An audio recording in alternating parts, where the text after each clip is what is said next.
Hozir butun dunyoda internet olamida eng ko'p tilga olinayotgan idol BTS guruhi Jungkook va Jungkook tufayli dunyo bo'ylab juda ham ko'plab muxlislarini yo'qotayotgan aespa guruhi a'zosi Winto va ular o'rtasidagi sevgi haqidagi mish-mishlarni ozroq tushuntirib o'taman. Bir necha kun oldin bo'lib o'tgan musiqa mukofoti marosimida qizil gilamda faqatgina Winto salom berganda barcha muxlislari jimgina turdi.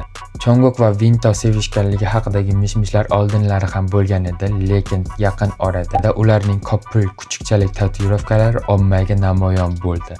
Nafaqat bu, balki ularning Instagram IDlari ham o'xshashligi ularning sevgisi haqidagi mish-mishlarga sabab bo'ldi. Bu mish-mishlar chiqqandan keyin Hype va SM hech qanday bayonot bermadi. Mish-mishlarga ikki idolning fanatlarining pozitsiyasi aniq. Albatta idollar ham inson, ular ham sevishga haqli. Ammo vaqtini va pulni sarflaydigan fanatlari uchun juda ochiq-oydin ishoralar alam qiladi. Bu ularning o'rtasidagi yashirib yurib fosh bo'lgan sevgi emas, balki butun olamga har xil tatuirovkalar va Instagram orqali atayin ko'z-ko'z qilingandek ikkala guruh fanatlariga ta'sir qildi va ularga bu yoqmadi. Va ba'zilar bu fanatlarning idollarga nisbatan ortiqcha bog'lanishi tufayli kelib chiqqan mish-mishlar deb fikr bildirdi. Lekin idollarning boylik va obro'si aynan mana shu fanatlarning ortiqcha bog'lanishi tufayli kelib chiqqan. Agar muxlislar sovuqqon va mantiqli bo'lganida, ularning qimmatbaho albomlarini minglab dollarlarga sotib olishmagan bo'lardi va ularga bunday e'tibor berilmaganda,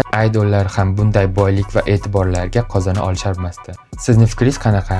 Idollar ham sevishga haqli deb hisoblaysizmi yoki ularning fanatlarini qo'llab-quvvatlaysizmi? O'zingiz fikringizni kommentda yozib qoldiring.